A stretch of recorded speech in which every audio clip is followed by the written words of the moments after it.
그래서 우리의 하나님이신 것을 믿으시죠? 그러면 우리 하나님은 믿지 아니하는 사람들에게도 하나님이십니까? 아멘이시죠? 하나님께서는 이 땅을 창조하실 때 지금 모든 사람들이 다 하나님의 피조물입니다. 그죠? 그런데 단지 하나님을 떠나갔을 뿐이에요. 하나님은 언제나 변함이 없으신 하나님이에요. 그래서 하나님은 돌아오기만 해라. 언제든지 나는 너를 받아들이겠다 하는 마음을 갖고 계세요. 그런데 사람들은 자꾸 마음이 뒤숭숭숭해가지고 바뀌어가는 거예요. 하나님은 지금도 기다리고 계십니다. 스가랴서는 바로 그걸 얘기를 해주고 있습니다. 포로에서 돌아온 스가랴 뿐만 아니라 이스라엘 백성들, 하나님께서 이 사람들에게 하시는 말씀이 지금 여기에 있는 사람들 뿐만 아니라 앞으로 오고 올 세대의 모든 사람들을 하나님은 기다리고 계신다는 것을 얘기하시면서 지금 이런 사람들을 우리들에게 뭐라는 얘기를 하시는 거예요. 특별히 지금 사랑을 잃어버리고 있는 사람들, 사랑을 갈망하는 사람들, 사랑을 애타하는 사람들에게 사랑을 통해서 회복되기를 하나님은 원하고 계시는 것이죠. 그래서 오늘 본문 1절과 2절에 보면 이렇게 기록을 하고 있습니다. 만군의 여호와의 말씀이 임하여 이르시되, 누가? 만군의 여호와, 우리들의 하나님만이 아니에요. 전 세계, 전 우주적인 모든 사람의 하나님 되시는 그분이 말씀하시는 거예요. 뭐라고? 내가 시온을 위하여 크게 질투하며 그를 위하여 크게 분노함으로 질투하노라. 하나님께서 어떻게 하신다고요? 질투를 하신다는 거예요. 하나님을 떠나간 이유가 뭡니까? 하나님을 떠나간 이유는 이스라엘 사람들이 우상을 섬기기 때문에 그래요. 오늘날 세상에 많은 사람들이 왜 하나님을 떠나갑니까? 우상을 섬기는 거예요. 다른 뭔가를 섬기기 때문에 하나님과 가까이 하지 않는 겁니다. 또 이스라엘 사람들이 하나님을 떠날 때를 가만히 보면 하나님보다는 다른 것을 의지하려고 그러는 거예요. 애굽이 강한데 애굽에 붙어. 아수르가 강한데 아수르에 붙어. 시리아가 강한데, 그러면서 계속 이쪽 저쪽에다가 눈치를 바라보면서 강한 쪽에 붙으려고 하다 보니까 그보다 더 강하신 하나님께서, 야, 니들 왜 이러냐 도대체, 왜 나를 의지하지 아니하고 다른 것을 쳐다보느냐 하면서 하나님께서는 뭐라고 말씀하시는 거예요? 오늘 본문에서 내가 크게 분노함으로 질투한다. 너희들 다른 것을 바라보니 내가 질투할 수밖에 더 있겠느냐, 이렇게 말씀하고 계시는 겁니다. 질투라는 게 뭡니까? 좋지 않은 단어죠, 그죠? 그런데 하나님은 질투하시는 하나님이라고 말씀을 하고 계시는 것입니다. 좋은 의미가 아니지만 사실은 질투는 어디에서 나왔느냐? 사랑하기 때문에 질투하는 거예요. 사랑하지 않으면 질투라는 것도 있을 수 없는 거예요. 그래서 신명기 4장 24절에 뭐라고 얘기합니까? 내 하나님 여호와는 소멸하시는 불이요, 하나님께서는 태우는 거예요. 예? 그리고 뿐만 아니라 질투하시는 하나님이시라 이렇게 말씀하고 있는 것이죠. 이 질투라고 하는 단어 영어에서는 jealous라고 쓰죠. 이 jealous라고 하는 이 단어에서 J가 Z로 바뀌어서 zeal이라고 하는 단어가 있습니다. 이 zeal이라고 하는 이 단어는 열심이 있다, 열정이 있다라고 하는 그런 단어 아닙니까? 그러니까 사랑하면 열정이 생기는 거예요.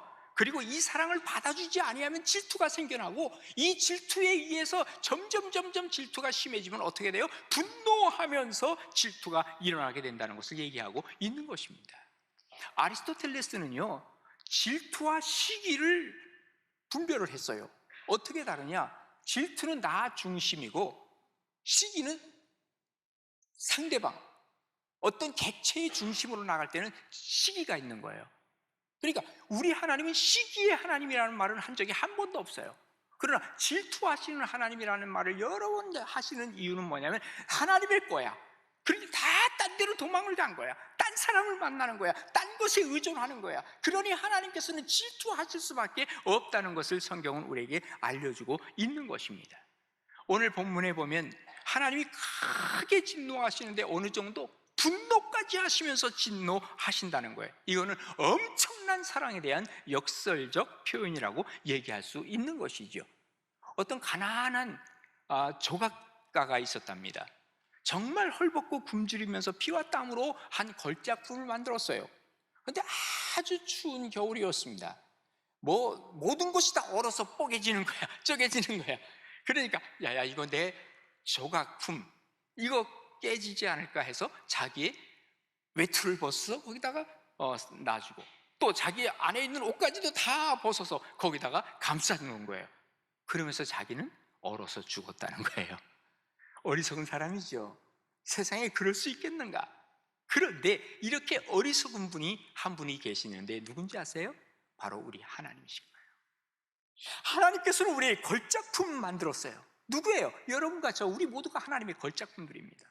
그런데 이놈의 걸작품이 얼어 죽을까봐 자기의 모든 것을 다 희생하는데, 누구까지 희생해요? 자기의 외아들까지 죽이면서 이렇게 우리를 사랑하시는 이 사랑의 모습이 바로 우리 하나님의 모습이라는 거예요. 그래서 요한일서 4장 9절에 뭐라고 얘기합니까? 하나님의 사랑이 우리에게 바로 이렇게 나타났다는 거예요. 바보같이 나타났다는 거예요. 그리고 하나님이 자기의 독생자를 세상에 보내신 것은 바로 그로 말미암아 우리를 살리게 하시기 위해서 이렇게 하나님께서는 독생자를 보내셨다라고 성경은 우리에게 알려주고 있는 것입니다. 이런 사랑을 베풀면서 그리스도의 사랑이 이 땅에 편만하게 펼쳐지기를 하나님은 원하고 계시더라, 그 말이죠. 하나님을 찾는 사람, 또 하나님이 찾는 사람은 온갖 어려움과 고통과 괴로움과 슬픔과 그리고 좌절과 이런 데 빠져 있는 사람 찾아가라는 거예요. 그리고 이런 사람들이 하나님을 만나게 되는 순간에 하나님께서는 그 사랑에 어마어마한 약을 주시는 거예요. 그래서 우리가 노래도 하잖아요. 사랑의 묘약이라 그러죠. 아주 신기한 약입니다. 사랑의 특효약입니다. 이 사랑을 받기만 하면 모든 것이 다 병이 나올 수 있는데, 그 병을 낫기 위해서 우리가 하나님의 그 사랑, 예수 그리스도의 사랑을 받아야 하는데, 그 사랑을 받지 못해서 그 여러 가지 괴로움과 아픔 속에서 사는 사람이 이 땅에 너무너무 많더라, 그 말입니다. 우리가 하나님 앞에서 이 사랑을 나누어주고 또 사랑해보고 희생해보면 주님께서 왜 우리를 위해서 죽으셨는가 하는 것이 느껴지게 되고, 이것이 바로 체험적 신앙으로 변화되기 시작하는 것이죠. 그래서 우리는 주님 앞에서 이 사랑을 증거하는데, 바로 주님께서 우리에게 그래서 명령하시는 거예요. 너는 세상으로 가서 그리스도의 증인이 되라, 그리고 이 사랑을 베풀고 살라, 그 말에 이게 바로 하나님이 우리에게 준 명령이라고요. 이 명령을 받는 그 순간에 우리는 두 갈래로 나갈 수 있어요. 내가 여기 순종할 것인가? 아니면 이 명령을 그냥 땅에 버리고 말 것인가? 둘 중에 하나예요. 근데 대부분의 많은 교회 다니는 사람들이, 많은 교인이라고 하는 사람들이 버리는 방향을 택하게 되죠. 그래서 우리의 신앙이 성장하지 못하는 이유는 뭐냐? 내가 이 사랑을 받고 이 사랑을 나누는 순간에 신앙이 확 성장을 해가는데 이게 안 되는 거예요. 어떤 사람이 신앙인이냐? 하나님 앞에 순종하고 그리고 하나님 앞에서 이 사랑을 베풀려고 하는 이 마음이 있는 사람, 이런 사람이 정말 성장하고 성숙한 그리스도인이라고 얘기를 할 수 있겠죠. 그래서 성경에 뭐라고 얘기합니까? 순종이 뭐보다 낫다 그래요? 제사보다 낫다는 거예요. 제사 10년, 20년? 제사가 뭐예요? 오늘날 예배 아닙니까? 예배 10년, 20년 예배 드려도요, 신앙 성장 안 한다니까요. 뭘 해야 돼요? 순종해야 돼요. 순종이 제사보다 낫다는 게 그거예요. 정말 하나님 앞에 순종한다고 하는 것이 얼마나 중요한 것인가를 우리에게 보여주고 있는 것이죠. 주님을 모르는 사람들에게 주님의 사랑을 보여주고 주님의 사랑을 알려주고, 이 정말 전도하기 위해서 내가 어떤 마음을 가지고 어떻게 해나가고 있는가. 다음 주에 6.25 가나안의 날이라고요? 이거 나도 좀 해봐야지. 되든 안 되든 내가 한번 순종하겠다고 하는 마음이 생겼다면 아마 그 사람은 아마도 순종하려고 하는 것을 하나님께서 받아주셨을 거예요. 에이, 나랑 상관없어. 난 뭐 주일날 교회만 나오면 되지 뭐. 이게 제사 드리는 거예요. 이 제사 드리는 것 가지고는 의미가 없더라. 그게 진정한 제사가 될 수 없다, 그 말이죠. 하나님께서는 뭐를 전하라 그래요? 사랑을 전하고 그 사랑을 통해서 회복되기를 하나님은 원하고 계시는 것이죠. 여러분 주변에 정말 사랑이 없어서 눈물 흘리면서 또 사랑 때문에 괴로워하는 사람들이 많이 있어요. 찾아가세요. 그리고 그 사랑으로 회복되는 역사를 한번 만들어 보세요. 그때 하나님께서 우리와 함께 하시는 거라, 바로 이것 때문에 전도하라는 거구나, 이렇게 알게 되는 때가 우리가 오게 되는 것이죠. 이게 바로 신앙 성장입니다. 이런 은혜와 축복이 우리 가나안교회 모든 성도들에게 임하시는 하나님의 축복이 되기를 간절히 바랍니다. 그 다음에 두 번째로는요, 평화가 회복되기를 하나님 원하고 계세요. 자, 오늘 3절로 들어갑니다. 여호와가 이같이 말하노라, 내가 시온에 돌아와 예루살렘 가운데 거하리니, 하나님께서 이제 주인이 되신다는 거예요. 그리고 예루살렘의 진리가 진리의 성읍이라고 일컫겠고, 하나님이 계시니까 그건 진리의 성읍이 당연히 되겠죠. 그 다음에 만군의 여호와의 산은 성산, 하나님의 거룩한 산이라고 일컫게 될 것이다, 이렇게 말씀하시면서 이제는 하나님이 주인 되시고, 그리고 사람들이 어떤 모습으로 변화되는가 보세요. 5절에 만군의 여호와가 이같이 말하노라, 여호와의 예루살렘 길거리에 늙은 남자들과 늙은 여자들이 다시 앉을 것이라 그랬어요. 예? 그러니까 지금 하나님께서 다스리는 그 세계 속에서 늙은 남자, 늙은 여자들이 다시 질비하게 앉아 있어. 이 종로 3가를 얘기하나? 그건 아닐 테지요.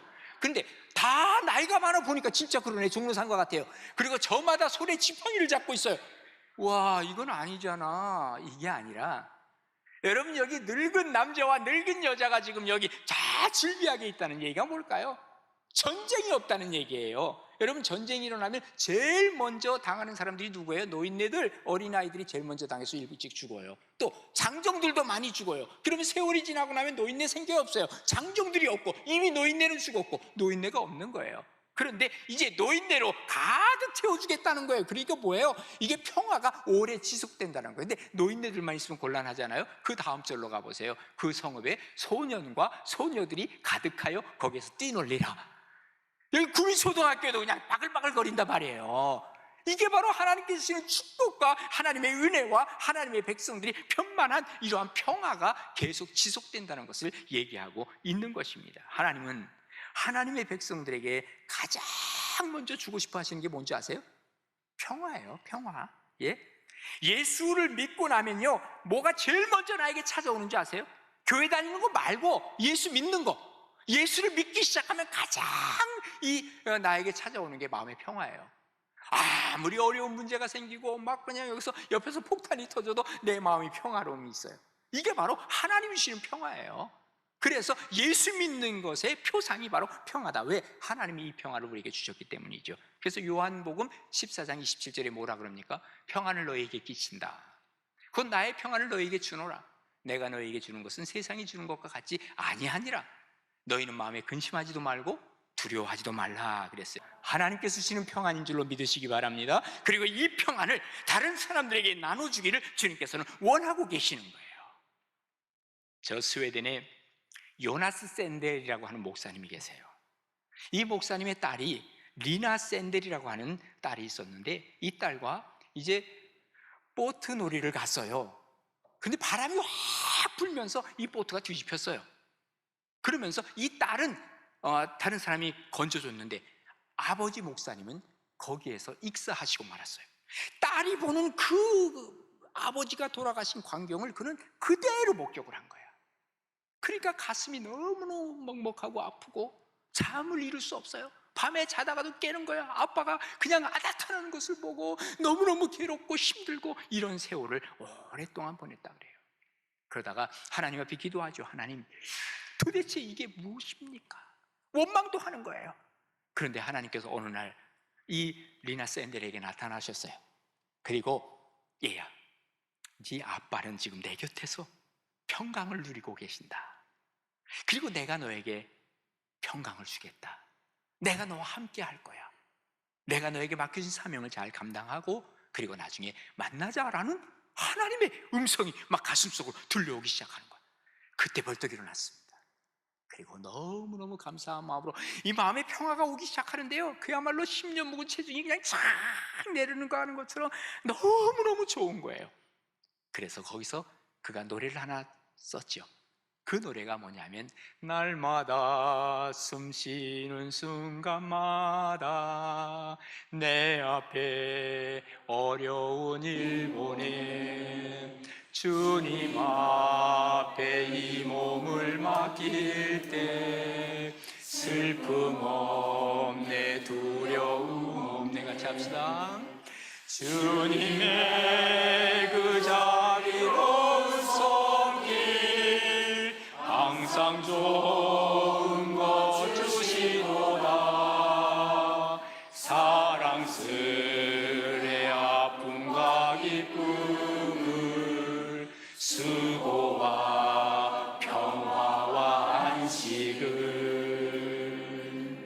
하나님께서 우리에게 이 평화를 주고 싶어 하시는 거예요. 요즘 현대인들을 보면 너무 마음의 평강을 다 잃어버린 것 같아. 그래서 조금만 뭐라 그러면 그냥 싸우려고 하고, 어떤 사람은 심지어 사람을 해치기도 하고 죽이기도 하고 방화를 하기도 하고, 이 마음의 평화를 잃어서 그런 것 아닐까요? 내 마음의 평화가 있을 때 다른 사람과 평화하게 되고, 이 평화를 위해서 하나님께서는 우리에게 주신 게 뭔지 아세요? 건축 자재를 주셨어요. 뭐 하라고? 저 멀리 있는 사람과 평화하지 못하니까 다리를 놔서 오고 가면서 평화하라고 건축 자재를 이만큼 주셨단 말이에요. 또 저 건너편 마을 사람들과 내가 만날 수 없으니까 터널을 뚫으라고 해서 건축 자재를 주셨단 말이에요. 그런데 놀랍게도 사람들이 이 건축 자재를 가지고 뭐 하는 줄 아세요? 제일 편한 거 합니다. 편한 게 뭔지 아세요? 담벼락 쌓는 거야. 벽을 쌓기, 쭉 올려 쌓기만 하면 돼. 계속 올려 쌓아. 더 이상 이 사람들 쳐다보지도 말고, 예? 그 다음에 소리도 들리지 않으려고 자기의 성을 쌓고 살아가는 사람들이 현대인들의 모습이 아니겠는가 하는 생각을 가져보게 되는 거예요. 그러다가 조금만 수틀리면 그저 싸우려고 하고, 이 땅에 전쟁이 있고 싸움이 있고 충돌이 있고 하는 것은 다 무엇이냐? 마음의 평강을 잃어버렸기 때문인 거죠. 그래서 우리 그리스도께서 이 땅에 오셨어요. 예수님의 마음을 품으라는 거예요. 주님의 마음이 뭡니까? 주님의 별명이 뭡니까? 피스메이커. 이 땅에 평화를 만드시는 주님께서 우리에게 다가오세요. 그래서 로마서 12장 18절에 보면 이렇게 기록하고 있습니다. 할 수 있거든 너희로서는 모든 사람으로 더불어 평화하라. 모든 사람으로도 평화하래요. 우리 하나님이 주시는 말씀이에요. 그리고 내 사랑하는 자들아 너희가 친히 원수를 갚지 말래요. 그리고 진노하심에 맡기래요. 하나님 앞에. 왜 그래? 이유가 뭐예요? 원수 갚는 것은 우리에게 있는 게 아니고, 원수 갚는 것은 내게 있으니, 하나님께 있으니 내가 갚을 거야. 너 염려하지 마. 네가 왜 원수를 갚어? 그건 네 몫이 아니야. 그건 내 몫이야. 하나님께서 심판하실 것을 말씀을 하시는 거예요. 이게 그리스도인의 정신입니다. 우리는 뭘 전하는 거예요? 그저 피스, 평화를 전할 수밖에 없고 전해야만 하는 게 그리스도인의 모습이라 그 말이죠. 그래서 내 마음의 평화를 가지고 이 평화를 다른 사람들에게 나눠주기를 주님은 원하고 계시고, 이 땅에 평화를 심고 살아가기를 주님은 원하고 계시는 것이죠. 정말 이것을 우리가 증거하고 전달해 나아갈 때 나에게 평화, 이웃에게 평화를 나눠주는 이러한 매체로서의 역할, 그러한 삶이 여러분 우리 모두의 삶이 되어서 하나님 앞에 칭찬받고 하나님이 기뻐하실 만한 일들이 여러분 주변에 계속 일어나기를 주님의 이름으로 축복합니다. 그 다음에 하나님은 뭐를 나눠주시기를 원하시냐면 구원을 통해서 회복해 주시기를 원하고 계시는 거예요. 자, 오늘 6절로 들어갑니다. 만군의 여호와가 이같이 말하노라. 또 만군의 여호와가 말씀하신대요. 이 일이 이 날에 남은 백성의 눈에는 기이하려니와. 지금 여기 사람들이 보면서 와 이거 봐라, 이런 일이 벌어져? 세상에 기이하다는 거예요. 그런데 내 눈에 어찌 기이하겠느냐? 하나님 보시기에는 그렇게 기이한 일이 아니에요. 왜냐하면 자, 모든 사람이 뭐라 그랬어요? 하나님의 백성이라 그랬죠? 단지 하나님의 백성은 하나님 떠난 사람들이에요. 하나님은요 그 사람 기다리고 있다. 오기만 하면 주님께서 받아들이죠. 하나님 받아들이면서 구원의 역사가 일어나. 그러니까 하나님 보시기엔 아무것도 아니야. 그냥 받아들이면 되는 거야. 사람들은 아니 세상에 저 사람이 구원을 받아? 저 사람이 천국 간단 말이야? 하는 사람들은 깜짝 놀라지만 우리 하나님 입장에서는 아니더라 그 말이에요. 7절에 보시면 만군의 여호와가 이같이 말하노라. 보라 내가 내 백성을 모으는데 자 해가 뜨는 땅과 해가 지는 땅으로부터 구원하여 내신다 그랬어요. 해가 뜨는 땅이 어딜까요? 이스라엘 백성들은 해 뜨는 땅 동쪽을 어디로 얘기하냐면 메소포타미아를 해 뜨는 땅이라고 그랬어요. 그럼 해 지는 땅은 어딜까요? 저 서쪽 끝에, 이스라엘의 서쪽 끝이 어디예요? 바로 애굽이라고 하는 에집트예요. 메소포타미아 문명과 이집트 문명 사이에 이스라엘이 있잖아요. 그러니까 하나님께서는 이쪽 끝에서 저쪽 끝에, 그 당시에는 뭐예요? 모든 전 세계를 아우르는 거예요. 모든 세계의 사람들을 하나님은 구원해 내실 것을 계획적으로 말씀해 주고 계시는 것이죠. 그러니까 8절에는 뭐라 그럽니까? 이들을 인도하여다가 예루살렘 가운데 거주하게 하신대요. 아니 여기 있는 사람 모두 다 예루살렘에 모아놓으면 어떻게 거기서 인구 밀도가 높아서 어떻게 견뎌요? 그런데 그 말은 무슨 말이냐면 예루살렘 가운데 그들을 거주하게 한다는 건 하나님 안에 거주하게 한다는 얘기겠죠. 그리고 그들은 하나님의 백성이 되는 거예요. 그리고 하나님은 진리와 공의로 그들의 하나님이 될 것을 약속하고 계시더라 그 말이에요. 이게 뭘 얘기를 합니까?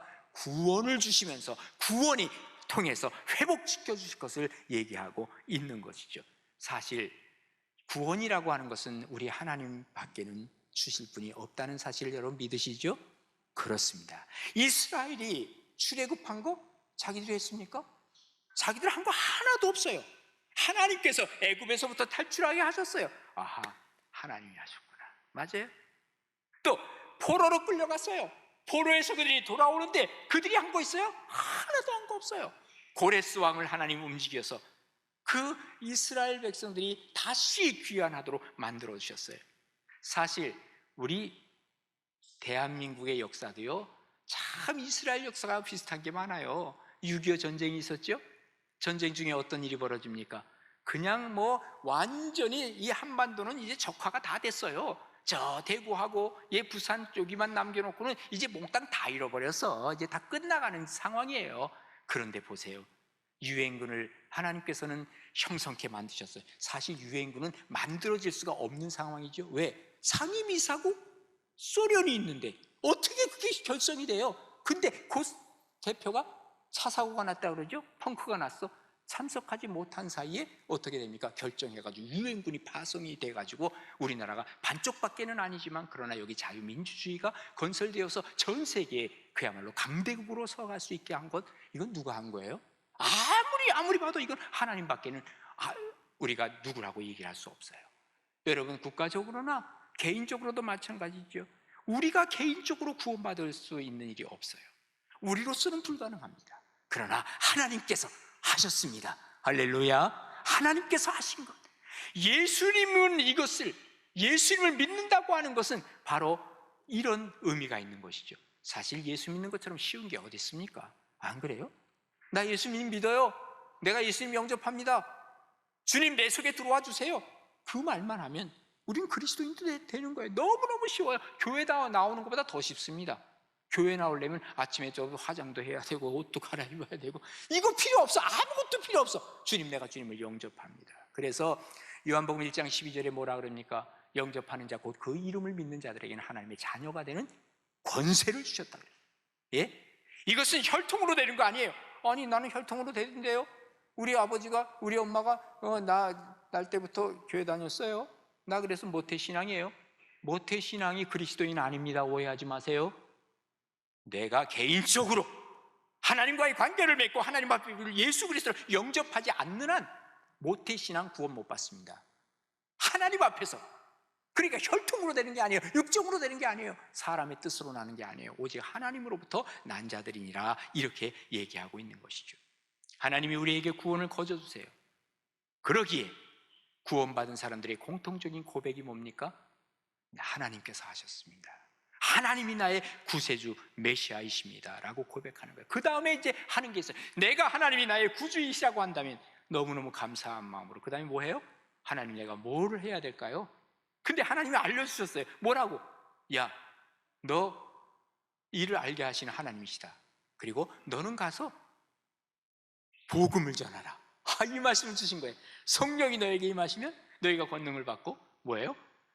예루살렘과 온 유대와 사마리아 땅끝까지 이로 내 증인 되라. 말씀해 주시네 하나님이. 우리 그리스도인들에게 다른 많은 것이 있지만 그것보다 가장 큰 가치를 얘기하라 그러면 뭘까요? 그게 바로 우리를 구원해 주신 예수 그리스도의 그 이름 아닙니까? 이것을 바로 증거하라고, 이것을 바로 전하라고 주님께서 우리에게 명령을 하신 거예요. 근데 우리가 이 명령을 너무 쉽게 넘어가요. 요즘 뭐 애들 그런다 그러대요. 뭐 얘기하면 대답을 하더라도 영혼 없는 대답. 야, 엄마가 이 시켜. 야, 이거 좀 해, 저거 좀 해. 그러니까 알았어요. 그리고 나중에 엄마가 뭐라고 했는지도 몰라. 이게 바로 영혼 없는 대답이라는 거예요. 정말 여기에 정신을 담아가지고 주님께서 나에게 주신 말씀이라면 내가 받아들여서 알겠습니다, 한번 해보겠습니다 하는 이 말이 하나님 앞에서 하나님을 흐뭇하게 하시는 말씀이라는 거예요. 구원을 통해서 하나님께서는 회복시켜 주실 것을 약속하고 계시는 것이죠. 그렇습니다. 하나님께서 왜 우리에게 복음을 전하라고 그랬어요? 왜 우리에게 이 가나안의 나라를 만들어서 우리를 귀찮게 하는 걸까요? 이유는 분명합니다. 사랑을 통해서, 평화를 통해서, 구원을 통해서 회복시켜 주실 것을 나부터, 그리고 또한 이웃에게 이것을 약속을 하고 계시는 거죠. 이런 은혜가 우리 가나안교회에 넘쳐서 정말 하나님의 회복의 역사가 일어나는 가나안의 날 되시기를 주님의 이름으로 축복합니다.